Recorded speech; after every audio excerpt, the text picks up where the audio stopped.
Donc, c'est un sujet, comment dirais-je, qui affecte particulièrement notre pays.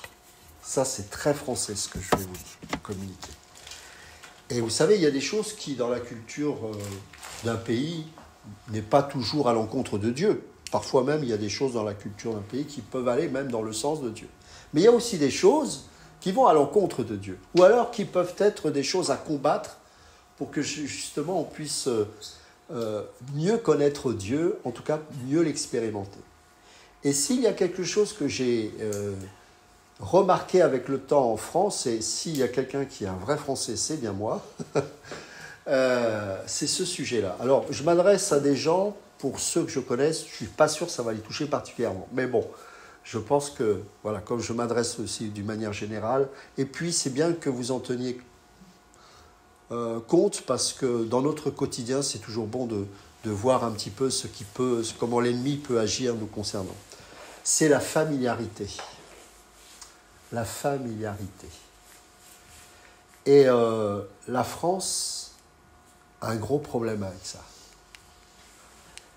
Et c'est la raison pour laquelle j'évite d'aller trop souvent chez les mêmes personnes, parce que comme on n'arrive pas à discerner Dieu, on est très souvent familier, et on oublie que chacun d'entre nous, vous y compris évidemment, eh bien, on a quelque chose de précieux en nous qui s'appelle le Saint-Esprit. Et la familiarité, parfois, nous pousse à considérer les choses que Dieu déclare saintes comme profanes.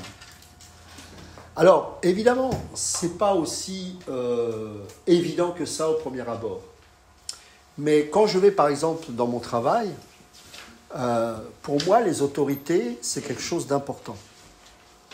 Et même si parfois elles peuvent être à côté de la plaque, ça reste une autorité que Dieu a établie de manière souveraine. Que je le veuille ou non, c'est comme ça. Et parfois, parce que cette autorité essaye d'être plus proche et donc se sent plus libre à notre égard, on prend cela comme une occasion d'être beaucoup plus familière avec elle et de parfois, malheureusement, lui manquer de respect. Et ça, encore une fois, c'est quelque chose que vous ne verrez que très rarement chez les anglo-saxons.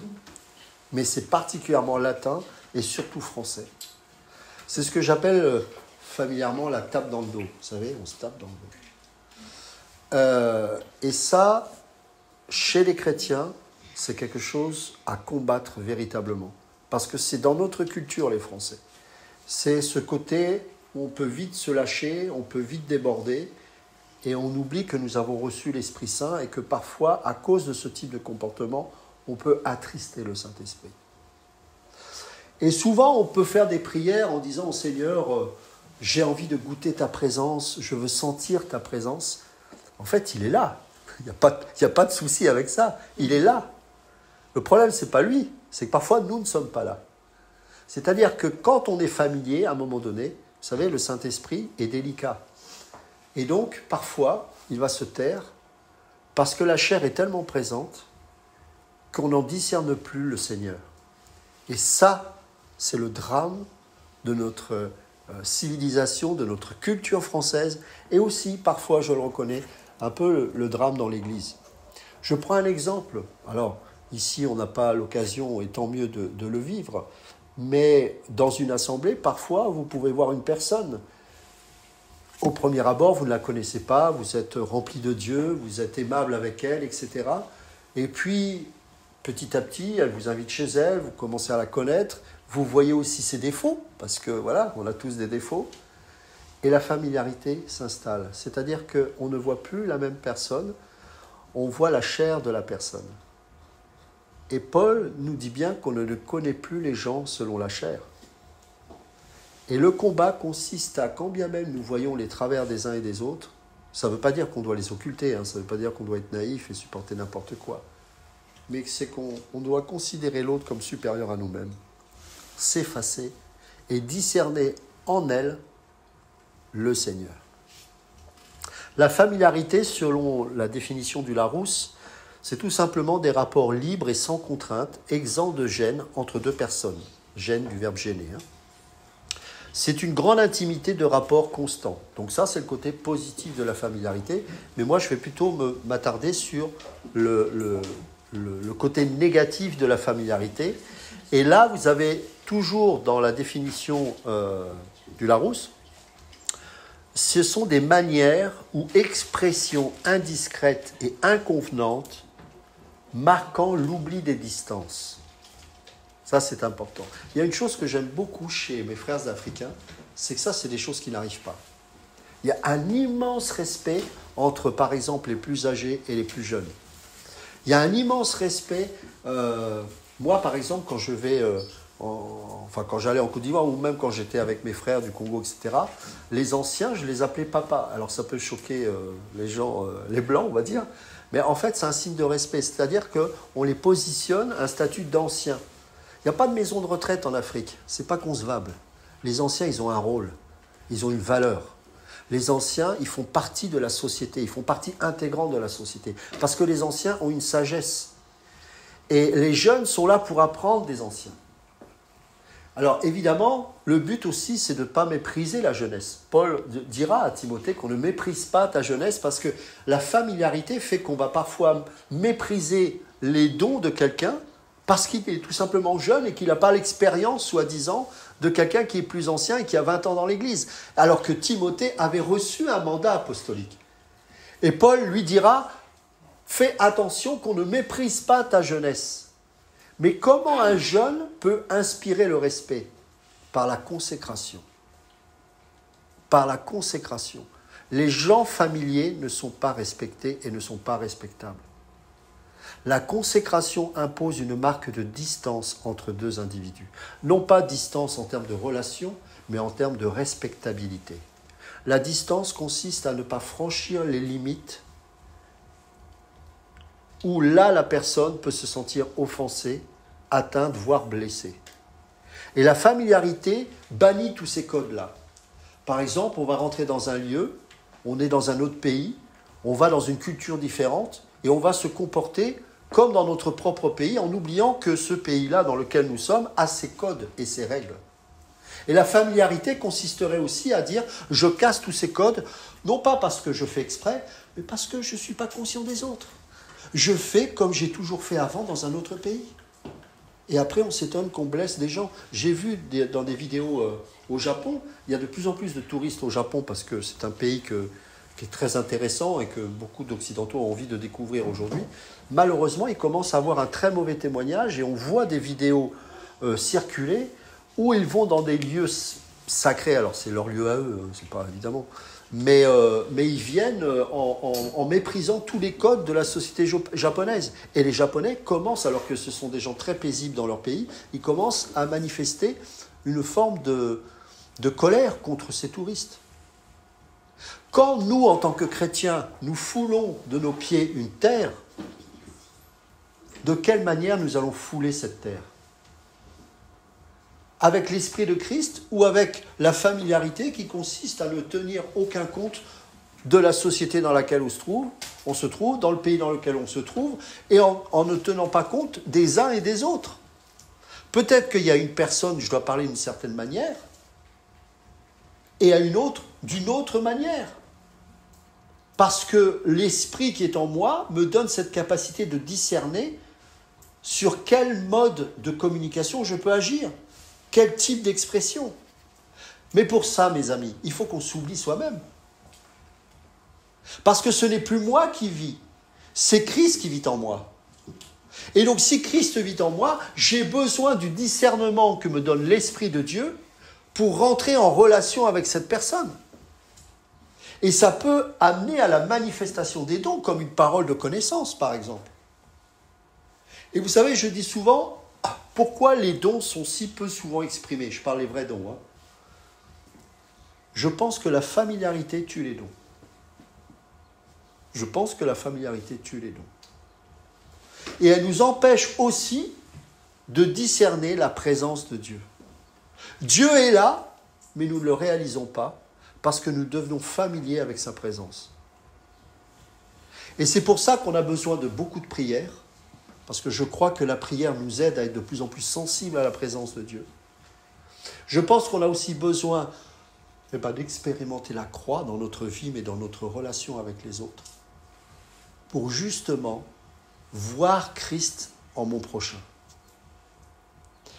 Et il y a plein de passages qui nous parlent de cela, mais je voudrais qu'on lise un texte dans Matthieu chapitre 13. Matthieu chapitre 13. Et on va lire à partir du verset 58. 53, pardon, excusez-moi, 53. Lorsque Jésus eut achevé ses paraboles, donc là il parle, alors c'est un moment très important puisqu'il prêche le royaume. Donc vous imaginez la solennité qu'il y a autour de cela. Il explique par des paraboles ce qu'est le royaume de Dieu. Et quand il finit son discours, lorsque Jésus eut achevé ses paraboles, il partit de là. S'étant rendu, où ça ? Dans sa patrie. Il enseignait dans la synagogue, de sorte que ceux qui l'entendirent étaient étonnés et disaient, ils n'étaient pas touchés comme lorsqu'il prêchait en dehors de sa patrie. Ils étaient juste étonnés. Et ils se dirent ceci, d'où lui viennent cette sagesse et ces miracles ? Donc, il confirme une chose, c'est que c'est bien une sagesse exceptionnelle qu'ils entendent. Donc ça, ils sont d'accord avec ça. Ils voient bien qu'il y a des miracles. Mais regardez, la réaction. N'est-ce pas le fils du charpentier ? N'est-ce pas Marie qui est sa mère ? Jacques, Joseph, Simon et Jude, ne sont-ils pas ses frères ? Et ses sœurs ne sont-elles pas toutes parmi nous ? D'où lui viennent donc toutes ces choses ? Et c'est terrible ce qu'il est écrit. Et il était pour eux une occasion, non pas de bénédiction, de chute. Mais Jésus leur dit, un prophète n'est méprisé que dans sa patrie et dans sa maison. Et il ne fit pas beaucoup de miracles dans ce lieu à cause de leur incrédulité. Vous comprenez le lien avec la familiarité ? La familiarité nous empêche de vivre le miracle. Dieu est là, il est prêt à nous bénir, mais on ne le discerne pas, parce que lorsque nous voyons ses frères et ses sœurs, où Christ ne demande qu'agir au travers d'eux, on passe à côté d'eux, parce que depuis le temps qu'on les connaît, 3 points de suspension. Et là, on passe peut-être à côté de quelque chose de grand. Qu'est-ce qui fait aujourd'hui qu'on a du mal à vivre la présence de Dieu dans l'Assemblée des Saints ? C'est justement que quand une Léna ou quand un Bruno se lève et prie et d'autres personnes, on doit être capable de goûter, c'est Dieu qui est en train de me parler là. Une simple louange, une simple adoration, c'est Dieu. Quand on est familier, et comme disait Léna dans la prière, ça ne doit pas être une habitude. On ne chante pas ces chants pour chanter. On chante ces chants parce que derrière, il y a des textes qui viennent de personnes qui ont vécu des choses fortes avec Dieu et qui nous transmettent par leur chant, leur témoignage. Et donc par l'Esprit, même si c'est des chants qui ont été écrits pour certains 2, 3, 4 siècles avant, eh bien nous les saisissons par la foi et nous goûtons ce que cette personne ou ces personnes ont pu vivre de leur époque. Et donc nous sommes quelque part en communion avec l'Église universelle. Mais si nous sommes familiers, et l'habitude est terrible pour la familiarité, avoir des habitudes c'est bien, mais parfois elles prennent le dessus sur la présence de Dieu parce qu'on fait les choses par automatisme, machinalement. Et on peut passer à côté de Dieu. Ce que j'ai beaucoup aimé ce matin, c'est que quand on a loué, on a prié, franchement, je savais qu'il était là. Est-ce que pour autant il n'était pas là la veille ou... Bien sûr que si, il est là. Sauf que comme nous ne sommes pas familiers les uns les autres, on n'a plus cette facilité à goûter cette présence de Dieu. Et du coup, le Seigneur peut s'exprimer en toute liberté dans son corps. Mais là, vous voyez, pourtant ils ont vu la sagesse de ce Jésus, ils ont vu les miracles qu'il faisait, mais ils n'ont pas pu être au bénéfice de cela parce qu'ils étaient familiers. On connaît ses frères, on connaît ses sœurs, il est avec nous, c'est le charpentier. Parce qu'un charpentier ne peut pas être Messie. Ne peut-il pas être aussi le Fils de Dieu ? Vous vous rendez compte qu'à cause de la familiarité, on peut passer à côté du Fils de Dieu ? C'est terrible. Vous vous rendez compte que Jésus, alors que la gloire de Dieu avait quitté le temple depuis Ézéchiel 38 et 39, vous vous rendez compte que la gloire de Dieu est revenue quand Jésus est entré dans le temple pour enseigner et que personne ne l'a discerné, cette présence? Vous vous rendez compte de cela? Ça veut dire qu'à tout moment, nous pouvons passer à côté de Dieu à cause de cela. Nous pouvons parfois passer à côté d'une bénédiction d'un homme ou d'une femme de Dieu par familiarité.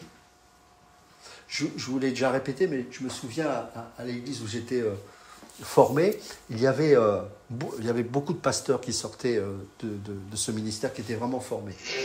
Et ce que j'aimais beaucoup dans ce ministère, c'est que chacun, vous savez, dans les dénominations, on parle d'une certaine manière. Voilà, on les reconnaît facilement, lui, on sait d'où il vient. Dans ce ministère, ce que j'aimais, c'est chacun garder sa personnalité. Et vous aviez beaucoup de gens qui étaient maçons, plombiers, boulangers, et qui étaient pasteurs. Et vous savez, on a toujours un côté religieux, on s'imagine le pasteur, voilà, un beau costume, qui est là en train de faire, prendre les formes avec la voix qui va bien. Dans ce ministère, ça n'existait pas. Mais je peux vous assurer que la qualité de l'enseignement était incroyable. Et un jour, j'ai eu l'occasion aussi de visiter un ministère qui s'appelle Reto. Je ne sais pas si vous en avez entendu parler, c'est un ministère qui existe encore et qui est reconnu comme d'utilité publique en Espagne. Ça a été créé par un homme. J'ai connu le fils du papa qui a été fondateur d'un grand ministère au Mexique, et ce monsieur a travaillé avec lui pendant un temps. Et puis il en a eu marre du système religieux, il a quitté le Mexique et il est rentré en Espagne. Et un jour, avec sa femme, il se met à faire cette prière. « Seigneur, nous voulons vraiment faire du bien à notre prochain. En quoi on peut être utile dans ce pays ?»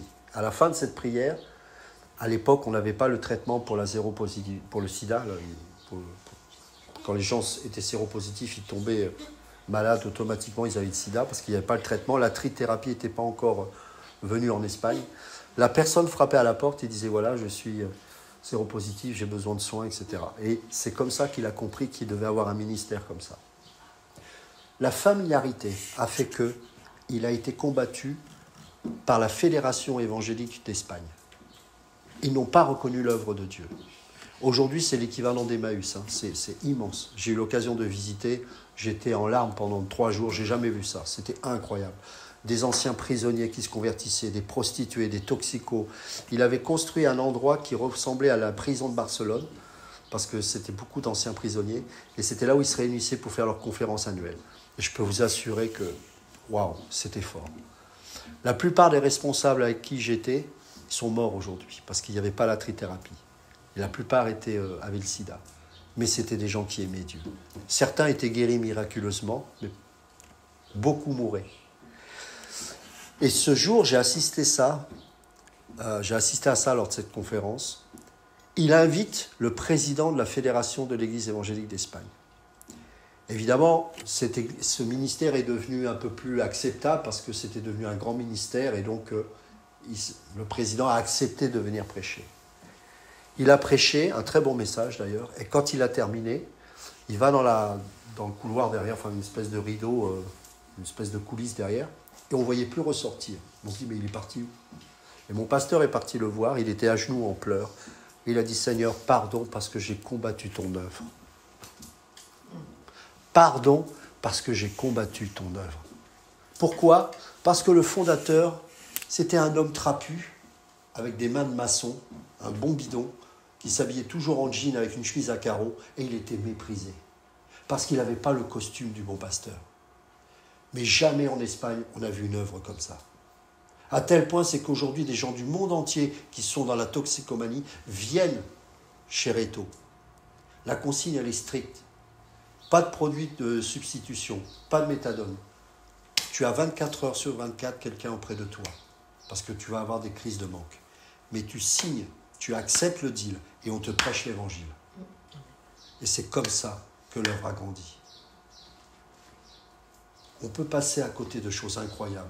Dieu va utiliser un quidam, une personne qui ne paye pas de mine, mais que Dieu va utiliser grandement. Et ces bons religieux sont passés à côté.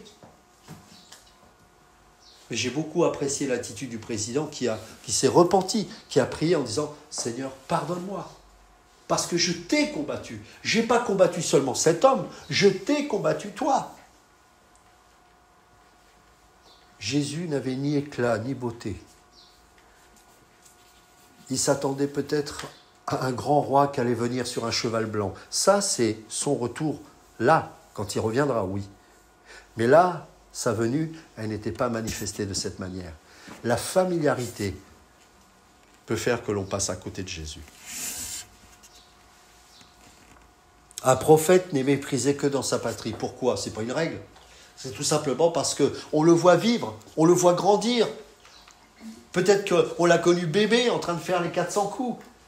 Et puis Dieu le choisit pour être un prophète et on passe à côté. Parce qu'il a vécu parmi nous et on se dit, il est comme nous. Il est comme nous. Nous ne devons plus considérer les gens selon la chair. Nous devons considérer l'autre comme supérieur à soi-même, c'est-à-dire l'effacement au profit de l'autre. S'effacer au profit de l'autre. Et être toujours conscient de Dieu. Je répète, ne plus considérer les gens selon la chair. Deuxièmement, considérer l'autre comme supérieur à soi-même, c'est-à-dire l'effacement au profit de l'autre. Et troisièmement, être toujours conscient de Dieu. Bon, je dirais que le troisièmement, c'est peut-être le premier, mais bon, il n'y a pas d'ordre. Hein.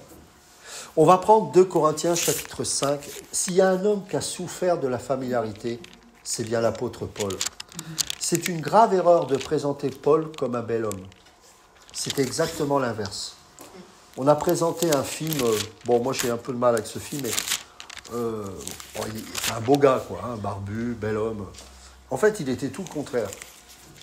Et moi il me plaît à dire, alors c'est ma version à moi, ça n'engage que moi, vous avez le droit de ne pas être d'accord parce que la Bible ne développe pas ce sujet, mais je crois qu'on fait une grave erreur sur la compréhension que l'on a de l'écharde dans la chair de Paul. Je pense que cette écharde, elle était liée à son physique. Et d'ailleurs, il va en parler dans Galates chapitre 4, verset 13. Et je crois qu'il a reçu le mépris de beaucoup de gens parce qu'il n'était peut-être pas très avenant et très agréable. Soit c'était peut-être à cause de ses coups et des combats qu'il a eus, peut-être une déformation, peut-être quelque chose qui le faisait souffrir mais qui était visible et qui provoquait un handicap, peut-être que c'était une voix fluette, j'en sais rien. Certains le disent comme petit chauve avec une voix comme ça cassée. Peut-être. Mais en tout cas, si on regardait cet homme selon la chair, ça inspirait trop souvent la familiarité, c'est-à-dire le mépris. Parce que la familiarité, au bout d'un moment, engendre le mépris. Et regardez ce qu'il va dire dans 2 Corinthiens chapitre 5, à partir du verset 16. Je vais prendre, pour qu'on comprenne bien le contexte, verset 14. Car l'amour de Christ nous presse parce que nous estimons que si un seul est mort pour tous, tous sont donc morts. Dans ce contexte-là, c'est que ne me regardez plus selon la chair. Nous sommes tous morts à ce niveau-là. Mais regardez-moi en Christ. Comme moi, je vous regarde en Christ. Et qu'il est mort pour tous, afin que ceux qui vivent ne vivent plus pour eux-mêmes, mais pour celui qui est mort et ressuscité pour eux. Ainsi, dès maintenant, nous ne connaissons personne selon la chair. Et si nous avons connu Christ selon la chair, maintenant, nous ne le connaissons plus de cette manière. Si quelqu'un est en Christ, il est une nouvelle création. Les choses anciennes sont passées, voici toutes choses sont devenues nouvelles. Ah, moi, j'aime pas les témoignages comme ça. On répète souvent, on fait sur son témoignage 3 quarts d'heure sur son passé et 5 minutes sur Dieu. Non, c'est l'inverse. Les choses anciennes sont passées, mon ami. Tu peux utiliser ça pour montrer la grandeur de Dieu et combien Dieu t'en a sorti, mais ne développons pas en suscitant une curiosité malsaine. Tu n'es plus ce que tu étais. Tu es ce que Dieu a fait de toi, c'est-à-dire une nouvelle créature. Ça veut dire quoi ? Ça veut dire que moi, j'ai l'obligation de te voir comme une nouvelle créature. C'est pour ça qu'on ne peut plus se voir selon la chair, même si la chair parfois se manifeste. Par mon regard, je dois t'encourager à ne plus vivre selon la chair, parce que c'est plus toi. Donc moi aussi, mon regard que j'ai sur toi doit te faire progresser dans ta sanctification. très souvent, on va culpabiliser les gens par des regards foudroyants en disant, voilà, tu as encore fait ci, et ça ne va pas nous faire grandir. Je me rappelle une fois, j'étais avec une sœur qui était jeune convertie, puis qui continuait un petit peu à fumer. Bon, puis il y a toujours des gens pour leur tomber dessus, oh, tu ne dois pas fumer, enfin bon, je trouve que ça ne fait pas grandir ça. Et puis, on en discutait, et moi j'ai pris la tendance à j'ai dit, mais je ne sais plus comment elle s'appelait, mais tu es une créature merveilleuse, tu es le temple du Saint-Esprit. Ça a suffi pour qu'elle arrête. Parce qu'elle a réalisé qu'elle était tellement précieuse aux yeux de Dieu qu'elle n'avait pas besoin de souiller le temple de Dieu qu'elle est devenue grâce à lui, grâce à Dieu. Donc, à chaque fois que nous avons un regard sur l'autre, ça doit être toujours pour l'emmener vers la lumière, vers Christ.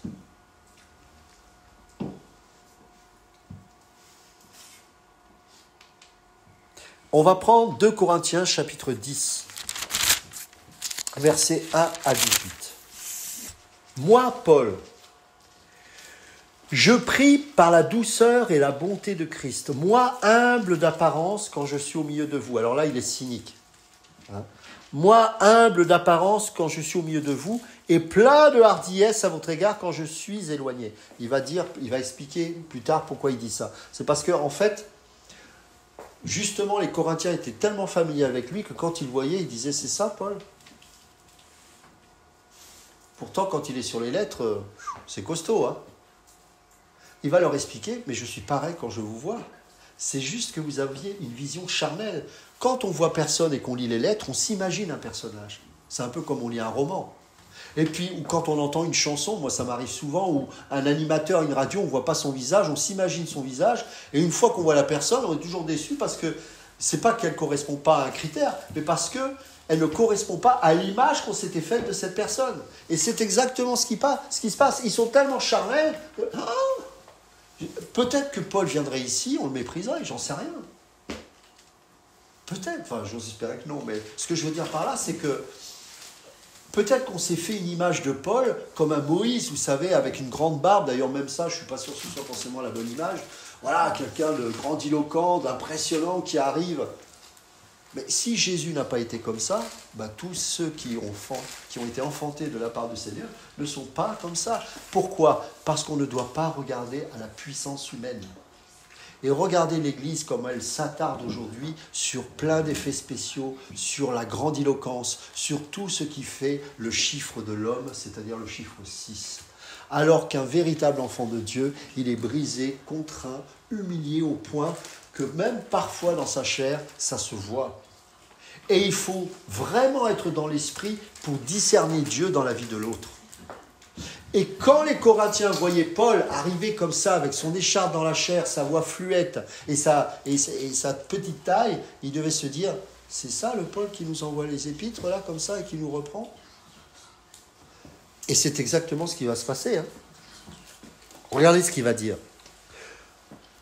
Je vous prie, lorsque je serai présent, de ne pas me forcer à recourir avec assurance à cette hardiesse, dont je me propose d'user contre quelques-uns qui nous regardent comme marchant selon la chair.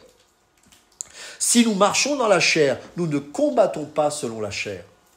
Car les armes avec lesquelles nous combattons ne sont pas charnelles, mais elles sont puissantes par la vertu de Dieu pour renverser des forteresses. Les forteresses du mépris, les forteresses de l'incrédulité, les forteresses de la familiarité. Tout ce qui fait qu'on ne perçoit pas la spiritualité d'une personne à cause des yeux charnels que l'on a et que l'on pose sur l'autre.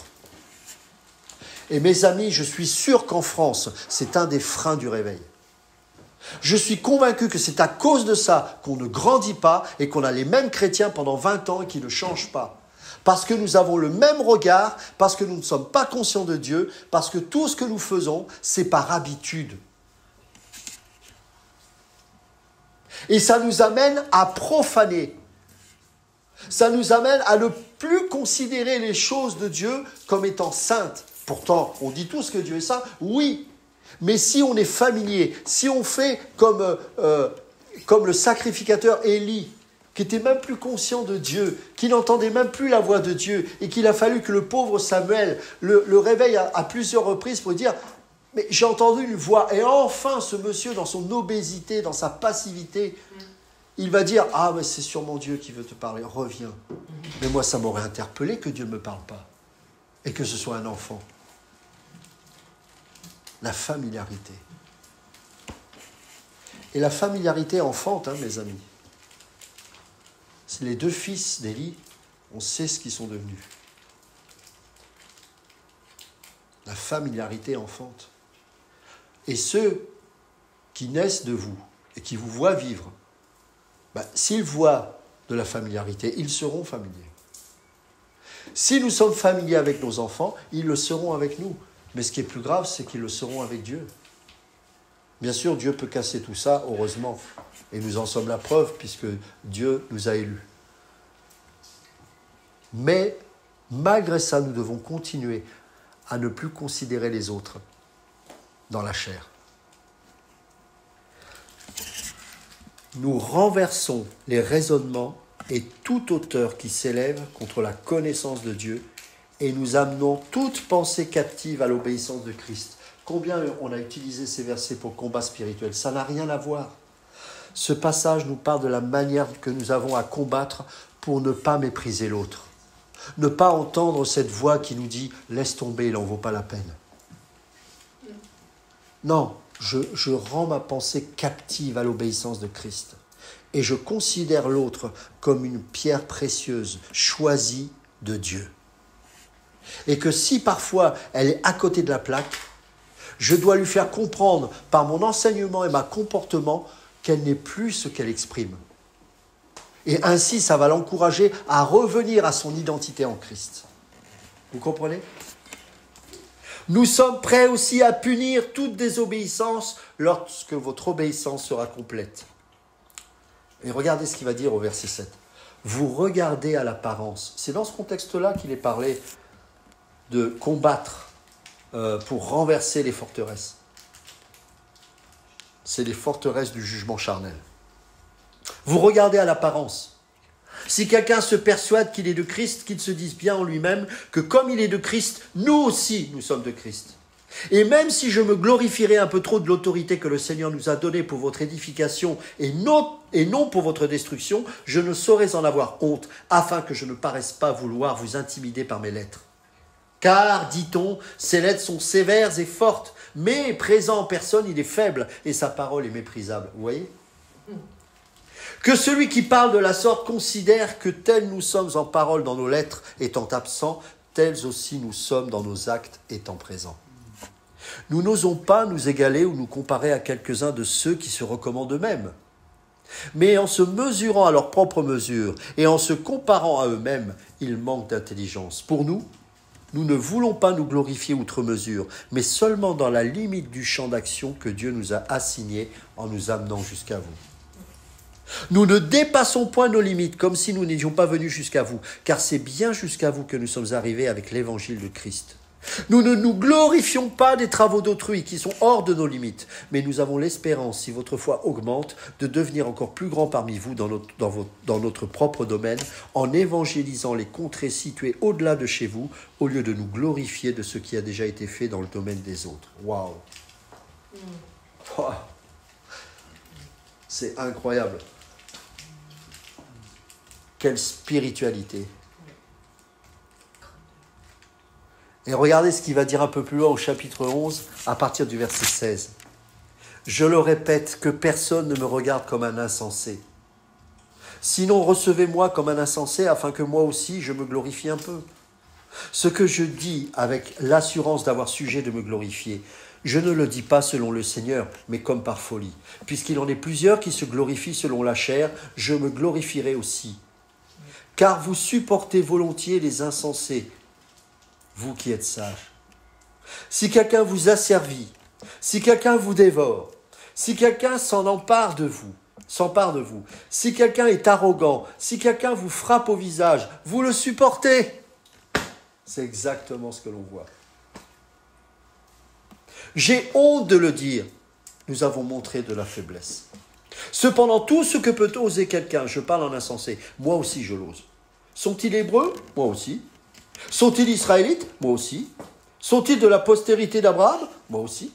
Sont-ils ministres de Christ? Je parle en termes extravagants. Je le suis plus encore, par les travaux bien plus, par les coups bien plus, par les emprisonnements bien plus, souvent en danger de mort. 5 fois j'ai reçu des Juifs 40 coups moins 1. 3 fois j'ai été battu de verge. 1 fois j'ai été lapidé. 3 fois j'ai fait naufrage. J'ai passé 1 jour et 1 nuit dans l'abîme. Fréquemment en voyage, j'étais en péril sur les fleuves, en péril de la part des brigands, en péril de la part de ceux de ma maison, en péril de la part des païens, en péril dans les villes, en péril dans les déserts, en péril sur la mer, en péril parmi les faux frères.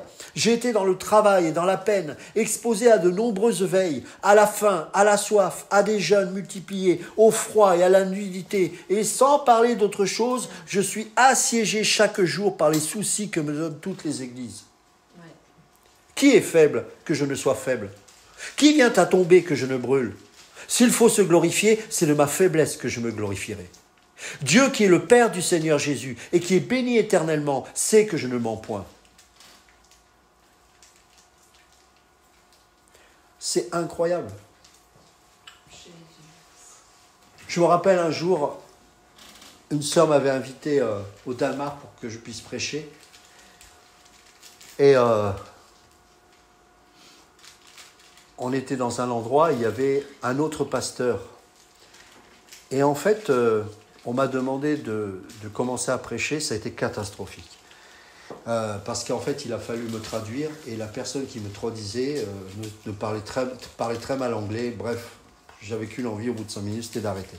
Une catastrophe. Bon, j'ai essayé tant bien que mal de finir mon message. Le pasteur, après, a pris le relais. Il a fait un show. Avec soi-disant des guérisons, des prophéties, un show. Je suis reparti de là en colère. Je dis, Seigneur, pourquoi tu m'humilies comme ça? Cet homme a dit n'importe quoi. Et il était idolâtré de tous. Et moi, tu m'humilies, je prêche avec un traducteur qui ne comprend rien, qui a dit n'importe quoi. Je n'ai jamais eu la réponse. Mais je sais que je suis sur le bon chemin du brisement. C'est ça la clé. Le lendemain, j'étais à une autre conférence. Et il y avait une présence de Dieu terrible. Dieu s'est manifesté à un point où j'ai dû arrêter de prêcher et de regarder Dieu vrai. J'ai compris une chose. C'est que parfois, le Seigneur nous fait passer par des chemins qui nous humilient. Mais ce n'est pas nous qui l'humilient. C'est l'Esprit qui est en nous. Et quand c'est l'Esprit qui agit, il montre sa gloire. Mais il montre sa gloire toujours au travers de gens brisés. Si nous cherchons à nous mettre en avant, Christ, il ne va pas s'imposer. Il va se taire. C'est pour ça Paul dira, n'attristez pas le Saint-Esprit, mais ne l'éteignez pas non plus. Parce que quand à un moment donné, il ne parle plus, c'est parce que nous, on parle trop. Ce n'est pas seulement lié au péché, comme on peut le penser naïvement, c'est plus profond que ça. C'est qu'on parle, mais est-ce que Dieu atteste que ce que l'on dit est vrai? Ou est-ce que c'est tout simplement des phrases que nous pouvons dire par expérience, par professionnalisme, par religiosité? Quand c'est ça, ça veut dire que l'esprit est éteint. J'ai besoin que Dieu me parle. J'ai besoin, lorsque je viens devant vous, que Dieu me parle. Et peu importe ce qu'il adviendra de ce message, ce qui compte, c'est que ce soit Dieu qui parle, et pas moi. Alors bien sûr, dans ce message, il y aura des choses qui viendront de moi et qui seront à rejeter, bien évidemment. Mais j'ose espérer que c'est Dieu qui m'inspire, comme c'est chacun d'entre vous, Dieu qui vous inspire dans votre vie, dans votre quotidien. Il va dire ceci encore dans 2 Corinthiens chapitre 12.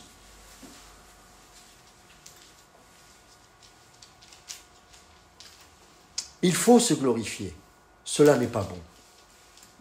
Mais j'en viendrai néanmoins à des visions et à des révélations du Seigneur. Vous savez, il y avait plein de prédicateurs de passage à l'église de Corinthe. Il y avait même des inconvertis, des gens qui étaient peut-être en train de faire des oracles dans le temple de Corinthe. Mais par leur philosophie, leur éloquence, leur intelligence, leur sophisme, impressionner cette Église, qui était encore trop charnelle et qui était encore dans la philosophie. Et l'apôtre Paul est le contraire de tout cela. Et c'est la raison pour laquelle on avait tendance à le mépriser. Et il est en train de défendre sa cause, non pas de manière charnelle, mais pour leur montrer que ce n'est pas parce que j'ai l'air méprisable que je ne vis rien avec Dieu. Ce n'est pas parce que j'ai l'air méprisable que je n'ai pas reçu le mandat d'établir cette Église. Je suis votre Père. Je suis votre Père dans la foi. Je vous ai enfanté. Il dira même, je vous ai fiancé. C'est fort. C'est des mots remplis d'autorité, mais il va aller plus loin, il va dire ceci. Et comme il est humble, il ne va pas mettre son nom, mais on sait qu'il fait référence à lui. Je connais un homme en Christ qui fut, il y a 14 ans, ravi jusqu'au 3e ciel. Si ce fut dans son corps, je ne sais. Si ce fut hors de son corps, je ne sais, Dieu le sait.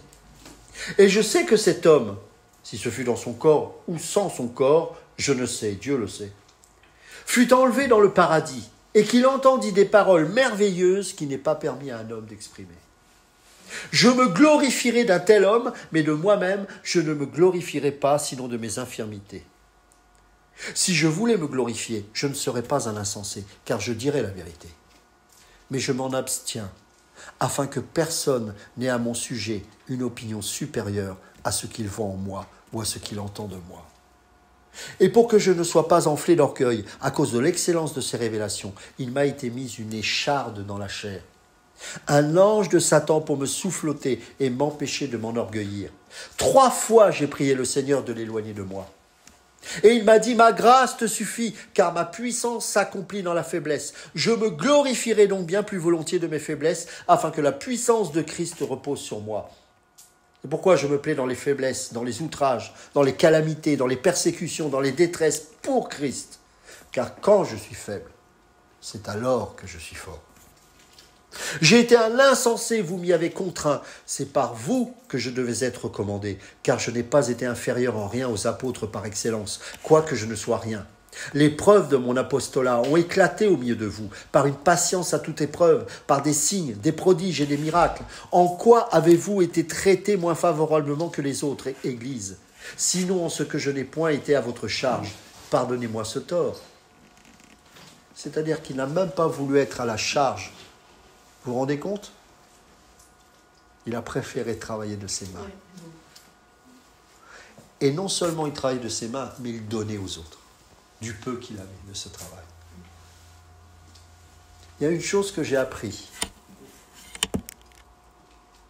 c'est que quand on m'invite, je laisse toujours les gens m'appeler. C'est jamais moi qui m'impose. Jamais. J'ai toujours opéré comme ça. Peu importe ce qu'il attire. Je reste assis parce que je veux que ce soit Dieu qui m'appelle. Mais quand je sais que Dieu m'appelle, ça veut dire qu'il me mandate. J'ai besoin de son attestation. Je n'ai pas besoin d'un curriculum vitae à présenter aux autres. J'ai besoin de l'attestation divine. L'attestation, le curriculum vitae de Paul, c'était ses cicatrices. C'était ses blessures. C'était ses coups.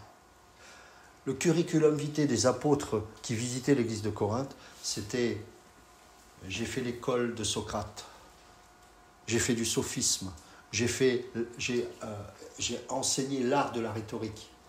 C'était leur CV. J'ai fait un bac+10 en théologie. J'ai rien contre la théologie, au contraire.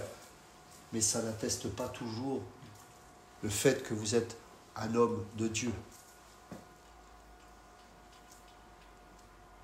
Mais très souvent, les hommes de Dieu ont des cicatrices. Ils combattent le bon combat de la foi, mais ils sont combattus dans leur chair. Et Paul était en train de leur dire, je suis apôtre, non pas parce que je l'ai désiré. J'ai été de la tribu de Benjamin. Je siégeais au conseil d'anciens de Jérusalem, parmi les 72. J'avais des lettres de mandat de ce même Sanhédrin qui me mandatait pour tuer l'Église. Vous croyez que c'est de mon propre gré que j'ai choisi ce ministère? Regardez aujourd'hui ce que je vis, comparé avant Damas. Regardez mes coups, Regardez mes blessures, obligé de travailler de mes mains et de donner à l'Église le peu que j'ai reçu. Vous croyez que c'est la chair qui peut présenter ces choses? C'est ce qu'il est en train de leur montrer. Vous ne voyez pas les choses parce que vous êtes charnel. Vous regardez à ce qui impressionne. C'est pour ça que dès qu'Hérode sort de son palais, vous êtes impressionné par la grandeur de son éloquence. Et pourtant, ce même Hérode a été tué instantané par Dieu, pourri par les vers. Voilà ce que vous admirez. Des choses qui se détruisent et qui pourrissent par les vers. Paul encouragera son enfant dans la foi, Timothée, à ce qu'on ne soit pas familier avec lui. N'oublie pas le dépôt que tu as reçu depuis ton enfance. Ne méprise pas ta jeunesse, que les autres ne te regardent pas en rapport avec l'âge que tu as, mais en rapport avec les qualifications que tu as reçues de la part de Dieu. Et du mandat que moi, apôtre de Jésus-Christ, je te transmets. Parce que j'ai reçu le mandat de Dieu pour te transmettre ces choses. Regardez Nadab et Abihu, comment ils ont été familiers avec la présence de Dieu. Au point, alors que Dieu leur avait dit à l'instant même avant de ne pas apporter du feu étranger dans le temple, ils sont venus avec le feu étranger. Vous savez, Dieu n'est pas dans les sentiments à ce niveau-là. Il y a des règles, on les respecte. On ne les respecte pas, on en subit les conséquences. Ce n'est pas un manque d'amour, c'est un respect des règles. Nos enfants, on les aime quand on leur fait comprendre que si on sort des règles, il y a une correction. Si on dit « Ah ben non, on va être sympa », c'est plus de l'amour, c'est de la lâcheté. Vous imaginez que Aaron a vu ses 2 enfants tués par Dieu? C'est ce qui s'est passé. Hein. Alors ils avaient apporté le feu étranger, que Dieu ne voulait pas ces choses, qui ont été en plus ordonnées avant, et donc ils ont reçu la sanction qui était logique, ils ont été tués. Et Aaron a vu ses 2 enfants mourir. Et tout de suite après, on les a remplacés. La familiarité leur a provoqué la mort. Oh, c'est pas grave, on peut prendre un feu étranger. Je ne pense pas qu'il l'ait fait par provocation. Hein. Mais la familiarité les a amenés à la mort. Il y a un ordre avec Dieu. On ne vient pas à Dieu comme ça. Ce n'est pas un pote. C'est le roi des rois, c'est le Seigneur des seigneurs. N'oubliez pas qu'un jour, tout genou fléchira. On n'ira pas là en train de dire « Ah, on va faire un barbecue ensemble, on va faire la fête ». Non, on pliera le genou. Beaucoup pleureront d'ailleurs. Beaucoup pleureront. C'est pour ça que nous ne devons pas être familiers avec les autorités. Même les autorités les plus méchantes de cette terre. Parce que Dieu les a établis. Et je peux vous assurer que si ôte ces autorités-là, ce sera bien pire. Dieu est souverain. Il déroule son plan. Qui sommes-nous pour juger à la place de Dieu de ce qui est bon ou de ce qui n'est moins bon? Ne soyons pas familiers comme même Paul l'a été. Regardé dans Actes chapitre 23, il va se repentir de cela. Actes chapitre 23, versets 2 à 5. Le souverain sacrificateur Ananias ordonna à ceux qui étaient près de lui de le frapper sur la bouche. Alors Paul lui dit « Dieu te frappera, muraille blanchie. Tu es assis pour me juger selon la loi et tu violes la loi en ordonnant qu'on me frappe. » Ceux qui étaient près de lui dirent « Tu insultes le souverain sacrificateur de Dieu. » Et vous savez ce que dit Paul ? « Je ne savais pas, frère, que c'était le souverain sacrificateur, car il est écrit « Tu ne parleras pas mal du chef de ton peuple. » Voilà l'attitude d'un homme de Dieu. Ne pas être familier avec son mari ou avec sa femme, ça c'est ce qu'il y a de pire dans un couple. Parce qu'on vit constamment ensemble, presque 24 heures sur 24. Et bien sûr, il y a la chair qui est confrontée à la chair. On voit les travers de l'un et de l'autre en permanence. Et pourtant, Dieu nous demande de considérer l'autre comme quelqu'un qui est précieux et choisi de la part de Dieu. Ça veut dire qu'on a intérêt à aller au-delà de nos regards que nous nous posons les uns les autres avec la chair pour voir ce que Christ est en eux. Ma femme reste tout aussi précieuse que quand je suis tombé amoureuse d'elle, il y a plus de 25 ans. Elle a cette même qualité. Mais si je reste familier, je vais commencer à la mépriser. Regardez la femme de David, comment elle a méprisé David qui dansait nu pour Dieu. À partir de cet instant, Mica, on ne l'a plus entendu parler. Est-ce que David était un bon mari? Bien sûr que non, c'était une catastrophe. Mais la familiarité, ce n'était pas à ce moment-là qu'il fallait lui porter une critique, parce que là, il faisait vraiment ça pour Dieu. Mais à partir de cet instant, ça a été compliqué. Je crois que dans les couples, il y a un sacré défi qu'on doit prendre à bras-le-corps. C'est que chacun, l'un et l'autre, on apprenne à se voir avec les yeux de l'esprit et pas de la chair. Avec les frères et sœurs en Christ, j'en ai parlé tout à l'heure, mais aussi avec les gens du monde. La conscience de Dieu nécessite la destruction de l'ego. Je répète, la conscience de Dieu nécessite la destruction de l'ego, c'est-à-dire la justice propre. C'est pas juste. Ou la légitimité, j'ai raison de faire ça. Tout ça, c'est l'ego. Et ça nous empêche de voir que Dieu est là.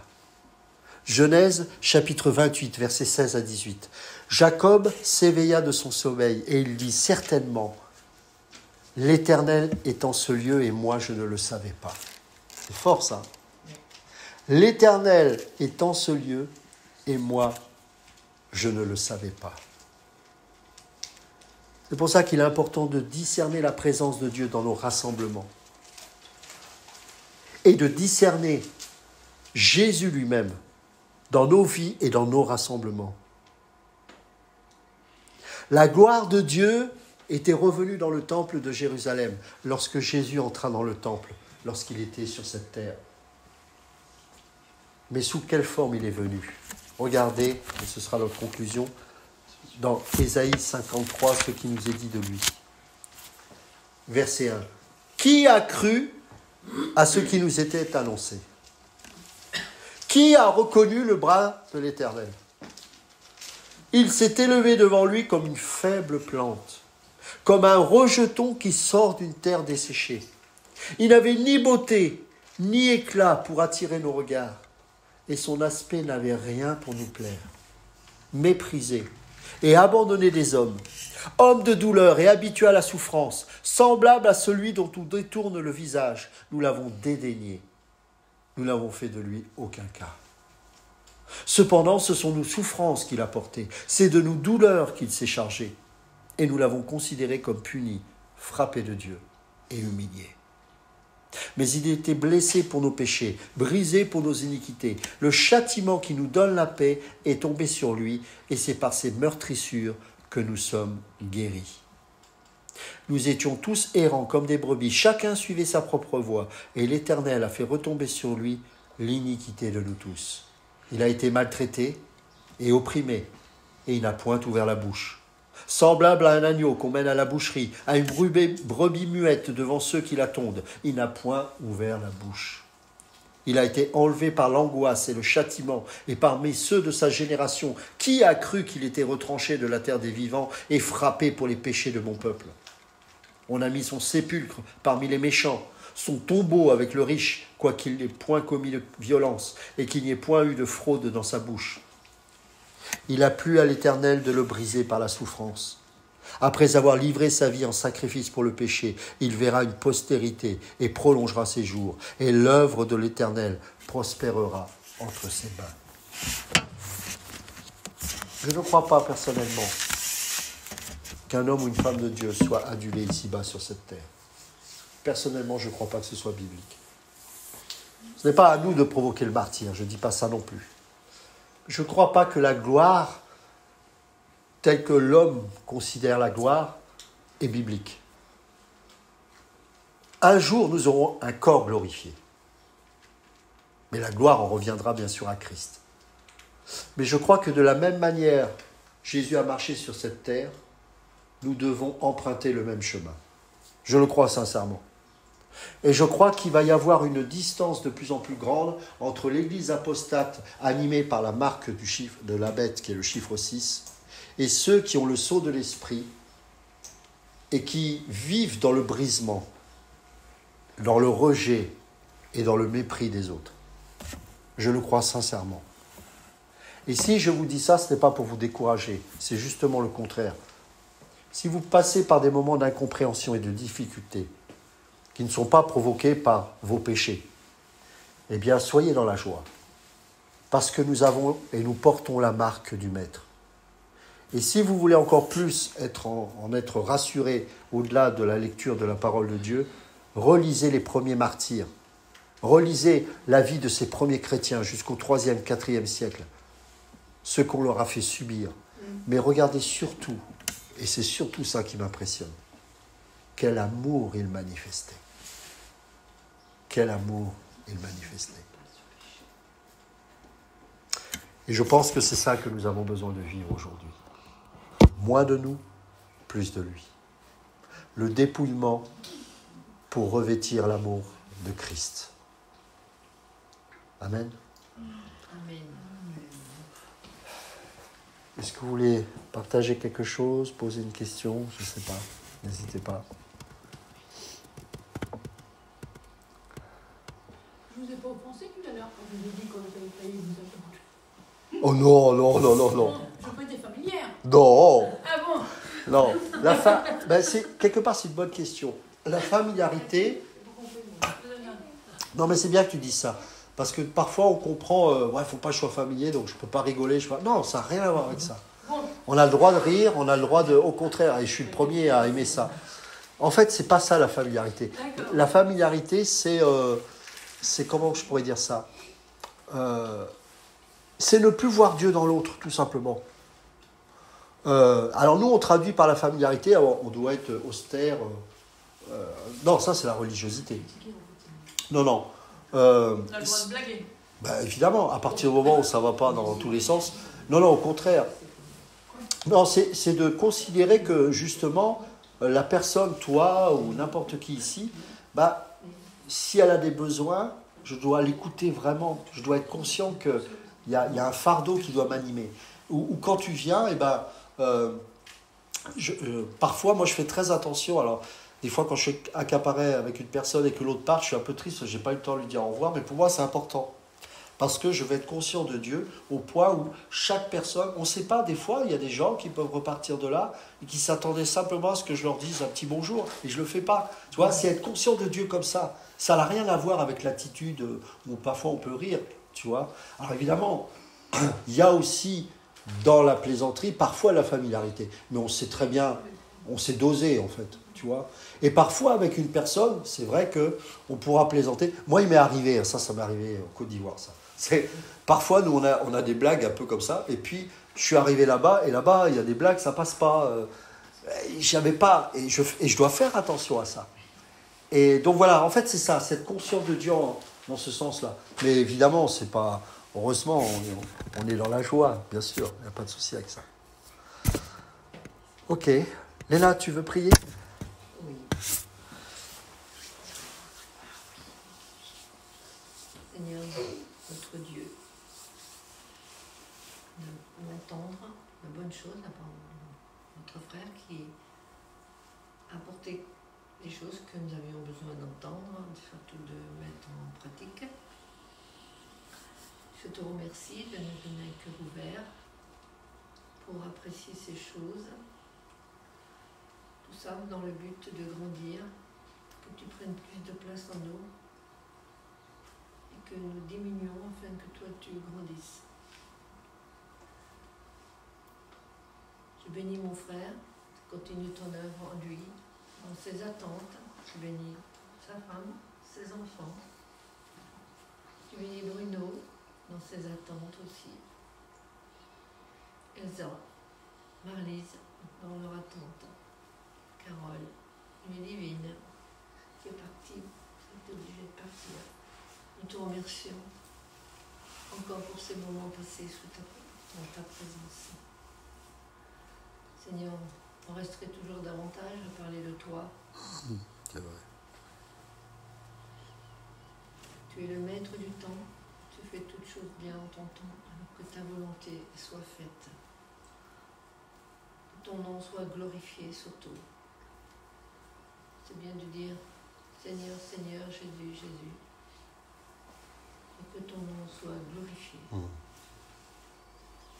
Corps, âme et esprit. Merci mon Dieu, ta fidélité. Et surtout le sang précieux de Jésus-Christ, qui nous donne un libre accès à ce Dieu qui est saint, 3 fois saint, que nous pouvons contacter constamment, qui est tout près de nous. Amen. Amen. Merci de nous accompagner dans notre demeure. Et que tout ce qui a été dit, nous le pratiquions, Oui. afin de réjouir ton cœur. Amen. Amen. Merci Seigneur. Merci Léna.